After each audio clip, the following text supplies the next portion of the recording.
Kicked out as a teen for false rumors spread by my brother years later. Parents see my success and demand money after they abandon me.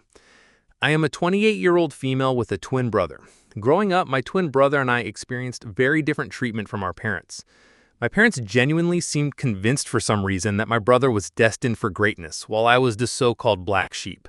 Just because I was more interested in playing sports or making new friends than studying. They constantly compared us, which was demoralizing and bruised my self-esteem from a young age. As a child, I had to watch my brother have extravagant parties on our birthday with his friends while I was treated like an afterthought. He often had sleepovers with his friends while I was never even allowed to bring my friends back to our place. To be honest, I loathed every minute of my childhood. The only person in the family who seemed to care about me was my grandmother. When she visited us, she always brought me my favorite chocolates and occasionally slipped a few dollars to me so that I could treat myself later. As the years passed, this blatant favoritism for my twin brother gradually transformed into emotional abuse directed at me. My parents would openly mock my grades and belittle my hobbies. It felt as though no matter how much I tried, I could never meet their expectations of being the perfect child.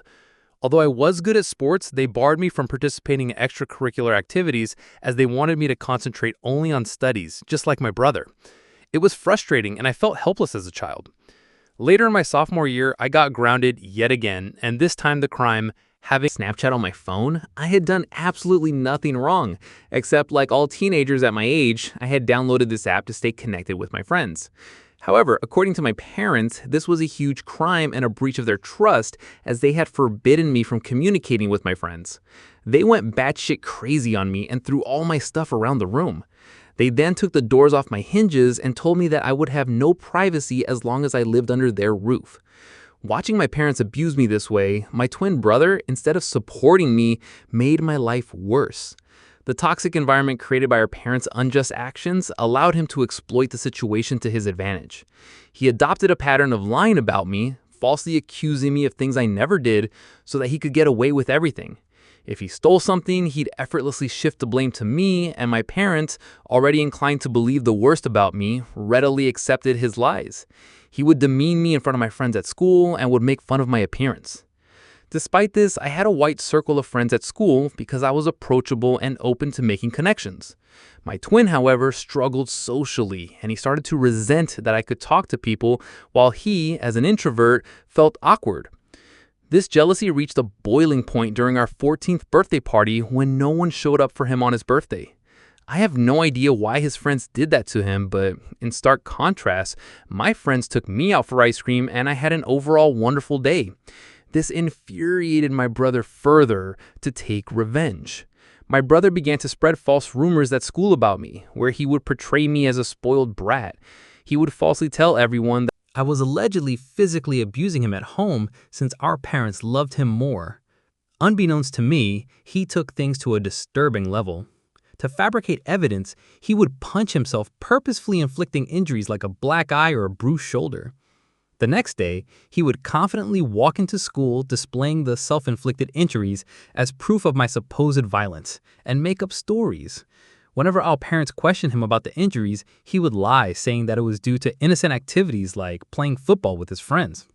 The lies in his alleged black eye started to gain traction, and people began to believe his distorted version of events. It wasn't long before whispers started circulating, and even my friends began to look at me with suspicion. At first, I noticed subtle changes. Friends who once chatted with me in the hallways suddenly became distant. Invitations for group hangouts became fewer and farther between. It was like a switch had been flipped and people were hesitant to associate with the supposedly spoiled girl accused of violence. One day, I mustered the courage to ask my ex-best friend why things had changed between us. She opened up about how my twin brother had been spreading rumors about me. She revealed the detailed lies he had told everyone, accusing me of things I had never done. I was shocked to hear her words.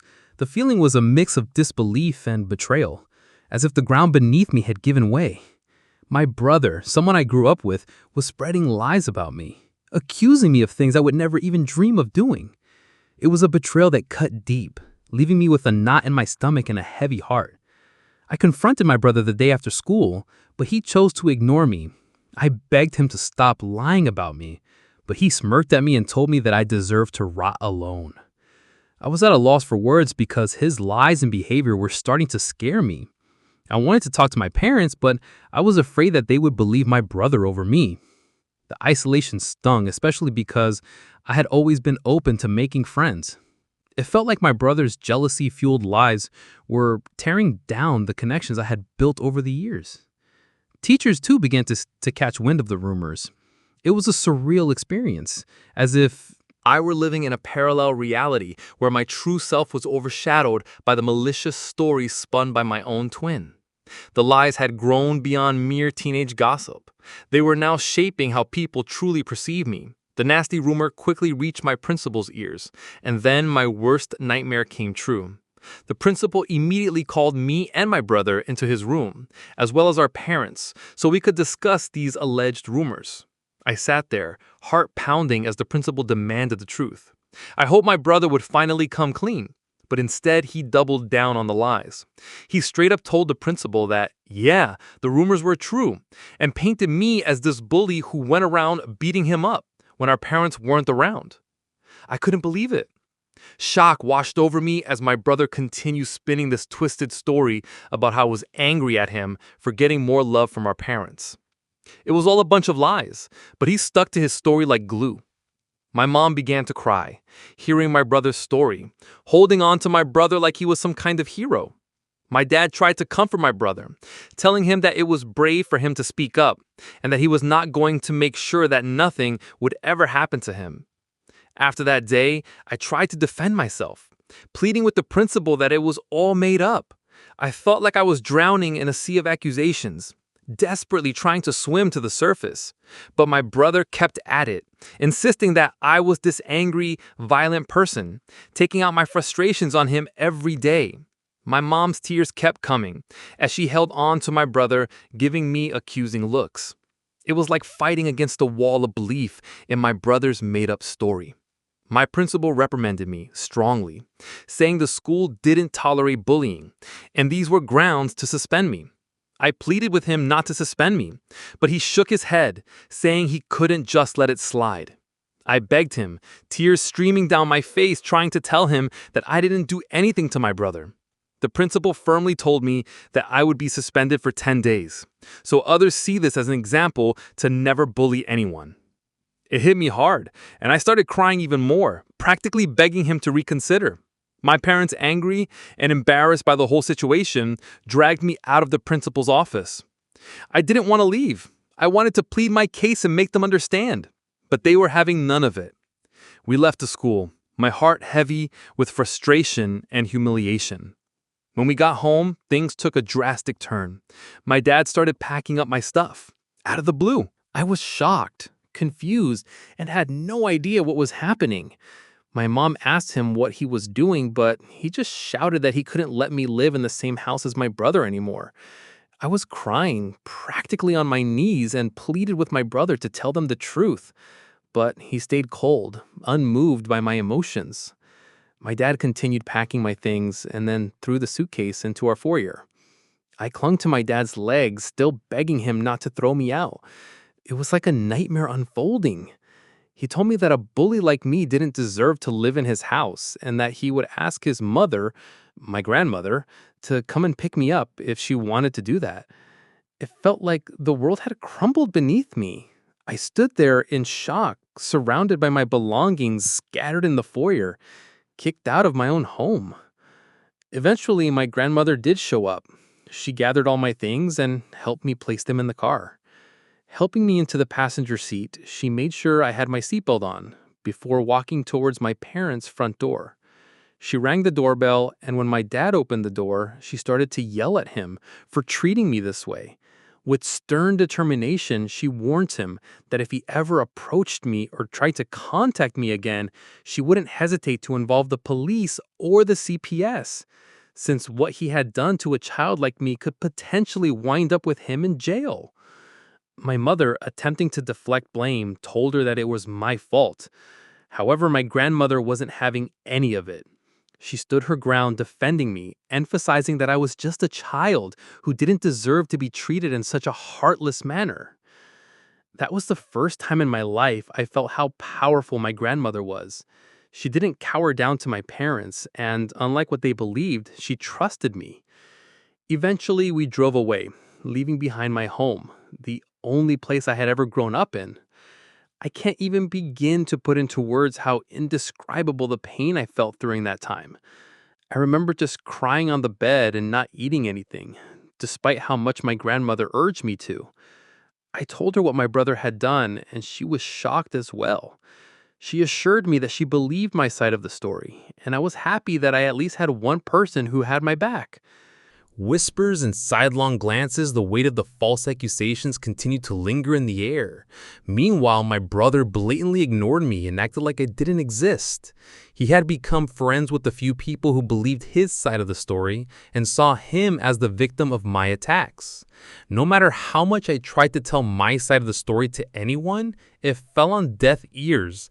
I was an outcast, branded with an unjust label that clung to me like a shadow. No matter where I went, the classroom, the cafeteria, the corridors, the eyes that met mine were filled with disdain and mistrust. I became a loner. I would keep my head down and attend all my classes, have lunch alone in the cafeteria, and would straight go back home. I had no friends, and it felt like everyone pretty much didn't want me there. Throughout all this, my parents never once called to check up on me. My grandmother would constantly remind me that this was not my fault and that life would eventually be okay. I graduated high school with good grades and was looking forward to college, where hopefully I would have a better life. It was only when I went away to college that I first experienced what freedom felt like. For the first time, no one was watching over my shoulders. No one was comparing my grades, and no one was trying to compete with me. I met people and formed friendships with like-minded individuals. Despite the emotional and physical scars I had sustained over the years due to my family and peers, I concentrated on putting it all behind me and enjoying this college experience as much as I could. During this time, I discovered my knack for content writing. I had always been someone who wanted to be a writer, but I wasn't sure if it would be sustainable for a long time. Hence, I decided to ditch my dream, but to earn some side money, I decided to start writing as a freelancer. I signed up on various freelancing sites which helped me secure jobs from prominent clients. This is how I slowly started building a portfolio of my work. Throughout college, I maintained this side hustle and never asked for a penny from my parents. When I graduated from college, instead of getting a corporate job, I realized that I could pursue content writing as a full-time job. I was doing quite well because of the multiple clients and the long-term professional relationships I had with them, which allowed them to rope me in multiple projects of theirs. Having a legitimate freelancing career not only made me financially independent, but also allowed me to travel the world as a digital nomad. Traveling helped heal me from my past, even though it was definitely not easy. I saved up as much as I could and took a chance on myself. Over the years, I have seen so much of the world, and yet I have so much of it left to see. The only person who I consider my family throughout all this was my grandmother, and I absolutely adored her. She was very sad when I moved out, but she understood that I needed to be independent on my own. Despite my hectic schedule, I would make it a point to be there for her whenever I could. I would visit her on the weekends, often sharing meals together, or simply sitting on the porch, engrossed in conversations that ranged from childhood tales to more recent happenings. On weekends, I would dedicate entire afternoons to helping her with household chores, or accompanying her to the local park for a leisurely walk. Recently, I got done with one of the most important projects of my career. I can't mention the brand, but I was extremely lucky to write blogs and product descriptions for them. After the project was done, I requested the team I worked with to leave me positive reviews on my websites, which they were more than happy to do. I then took screenshots of some of the reviews to post on my Instagram. I knew working with this brand was a huge deal as expected. A lot of other content writers reached out to congratulate me on my professional success, and even reposted my story to help spread the word. This is how I started getting messages from strangers who also needed help with their website. My relatives noticed this as well, and some of them reached out to congratulate me. Eventually, I was contacted by my college's principal. He had reached out to me after seeing that I was doing so well and wanted me to come to college for a seminar to talk to students about building a career as a content writer. I was quite nervous as I don't do well when it comes to public speaking, but I decided to take a chance and agreed. When I found myself standing before eager faces, sharing my experiences and insights, I felt like my life had come full circle. I spoke in my speech about the struggles I faced and how I worked hard to sustain myself, despite all the hard days. It was honestly a very fulfilling experience to empower others and contribute to the growth of the writers community. Some of my clips started going viral on Facebook groups as people resonated with it. It felt good to be finally recognized for my hard work. Last week, I was invited to speak at a local news channel. It was a show about the benefits of content writing, and they invited me to share my journey and insights with their viewers. I was a bit nervous, but also excited for the opportunity. During the show, I talked about my experiences, the importance of client reviews, and how a simple appreciation post could open doors to incredible opportunities. The opportunity to reach a broader audience and inspire more individuals in the field was both humbling and exhilarating. When it finally aired, I shared some of these clips on my Instagram also, as I was proud about being invited to a TV show. This is how my relatives and cousins started finding out how well I was doing in my career. You see, because my parents never talked about me to anyone, they had no idea that I was working with popular brands and getting invited to TV shows. This is how word quickly spread within my family. I guess this TV interview must have finally reached my Karen's ears also, because just a few days later, I was working on another project and had my phone on silent. When I was done with my work, I checked my phone and, to my surprise, there were 6 missed calls from my mom. I was honestly shocked to see her name on my phone, as it had been a long time since she had called me. After all those years of silence, I couldn't fathom why she was calling me. I hesitatingly called her back and she picked up immediately. I asked her if everything was okay, and my mom started to congratulate me. My dad, probably sitting right there with mom, jumped into the conversation also. He started to inquire about my life and well-being, and I answered their questions without much thought. It didn't strike me as unusual until they began to ask how much I was earning these days. I told them that it was none of their business, and my dad replied that we're family, so I shouldn't feel shy telling them my income. I told them that I was doing well financially. Hearing this, my mom then began to say how hard their life was these days. My brows furrowed in suspicion. Basically, here is how our conversation pretty much went. Mom, we are retired now and we have been wanting to renovate the house for a while now. It's not in the best shape, but we have no savings left. Me, okay, Mom. Your success has given us hope. After watching your TV interview today, we thought maybe you could help us out by paying for the renovations. Dad, after all, we are a family. You shouldn't hesitate to share some of your earnings with us. We can really use your help. Me, are you joking with me? Why are you asking me for money when you haven't even talked to me for years? I don't know what made you decide to reach out to me, and while I appreciate the congratulations, I am not going to help you out in any way. Hearing this, my mom started saying how I was and that I needed to support them as a family. My dad also added that as my parents, they deserve to be looked out after and that this was the least that we could do. I was so pissed at this that I wanted to give them a piece of my mind. I suddenly got an idea that instead of just arguing with them, I should teach them a lesson forever, thinking that they could mooch off me after mistreating me all those years ago. I told my parents that I was willing to help them if and only if they agreed to my demands. My dad curiously asked me what it was. Without hesitation, I laid out my demand. If they wanted my help, they had to publicly admit in front of our family and friends that my brother was the mastermind behind the hurtful rumors that had tarnished my reputation. I wanted them to humiliate my brother the same way they had humiliated me in front of everyone by believing his lies and manipulations. I wanted them to take accountability for their actions and acknowledge the pain they had caused. Hearing my impossible condition, my dad began to question the necessity of such an admission. My mom told me how this was all quite unnecessary and that we could have a private discussion without involving others. But I held my ground. This condition was non-negotiable, a prerequisite for any assistance they wanted me to offer them in the future.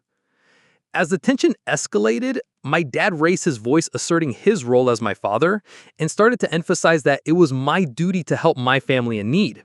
My mom, in a last-ditch effort, urged me to do the right thing and help them, emphasizing the years they had spent raising me.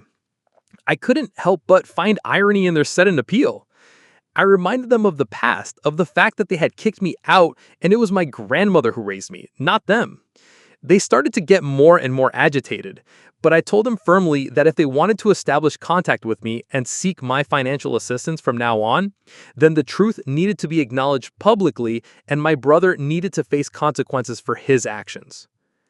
Since this conversation, my parents have been trying to incessantly call me, but I am ignoring their calls. I'm starting to regret even calling them back that day. I would like to know if I would really be in a hole if I didn't help my parents at all. Update 1. It's been a whirlwind of a week since I last shared my story, and the support and encouragement I've been receiving from everyone has been overwhelming. It's heartening to know that I'm not alone during this time. I'm glad that everyone agrees that I should not engage with my parents or even consider helping them out after what they put me through. The reason I even gave them such a condition was because I knew it was pretty much impossible for them to do it. I know they love my brother too much, and despite the fact that they might have found out by now that it was all his lies, I know they will never put him through what they put me through. Today, my brother sent me a nasty text message after my parents again tried to contact me and I refused to pick up their calls. This is what he wrote. Hey sis, it's been a long time since I saw you, and I can tell you that every day without you in my life has been great. I heard that mom and dad reached out to you and you gave them a crazy ultimatum. They're never going to go through with it, you know that, right? They clearly never loved you and they will never do anything to hurt me. I admit that I did lie about you 15 years ago, but it's been a long time since then, so stop being so selfish and try to move on from the past. You are unmarried and childless anyway, so why do you not want to help them out by paying for the repairs and renovations around the house? Do the right thing and be a better daughter. Seeing the message felt like a stab to my chest. The audacity to dismiss the struggles I had faced and the conditions I had set spoke volumes about his lack of empathy. The attempt to guilt trip me by emphasizing my unmarried and childless status added another layer of insensitivity. His insinuation that I should prioritize their needs over my own well-being was not only offensive, but also highlighted how little he thought of me. Fueled by frustration and a strong desire for justice, I decided it was time to take matters into my own hands and reveal the truth that had been hidden for too long. I sat down to write an email to my parents and close relatives, sharing the painful details of my childhood and the unfair treatment I had endured while growing up at my family house. In the email, I described the strict and oppressive environment I had under my parents' roof and how they treated me compared to my twin brother. The email also delved into the malicious and completely untrue rumor my brother had spread about me in school, which had led to severe consequences and affected my reputation. I wrote how my parents had kicked me out to the curb, and had it not been my grandmother, I might have been dead in the streets by now. Towards the end, I asked everyone to read a message my brother had sent me. I attached a screenshot where he admitted to lying about me. It was a clear confession that I hoped would expose the lies that had persisted for too long. I sent the email just an hour ago, and I know that all hell will break loose once my parents and my brother read it. I will update you next regarding how my family reacts to my email. Update 2. It's been a month since my last update, and a lot of things have happened this month. As you can imagine, my family did erupt after receiving the email. My parents have received criticism from relatives who were previously unaware of the extent of the favoritism and emotional abuse.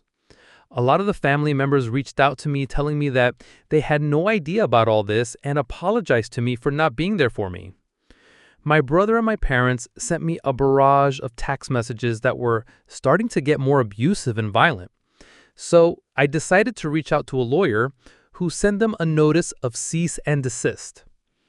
It basically warned them to not contact me further, and if they did, they would have to face dire legal consequences. I guess this must have scared them straight, because they stopped contacting me. My grandmother thinks I have done the right thing by letting everyone know what happened and supports me 100%. She's the only person who matters to me, so I'm glad she has my back. Update 3. It's been 2 months since my last update. I'm happy to report that everything in my life is going well for now. Professionally, my content writing business has been. I am as close to my grandmother as ever. I took a 1 week break from my work recently so I could spend some quality time with her. She is into gardening these days and educated me a lot about various flowers and herbs in her garden. The moments I spent with her, whether it's sharing meals, engaging in heartfelt conversations, or simply enjoying each other's company, are my favorite and cherished memories. My family has not contacted me after the letter they received from my lawyer, so I'm happy that they are staying away from me. Personally, I have started going to therapy, so hopefully I can work on healing myself. I think this will thank you for listening to my story. Please subscribe to me so you don't miss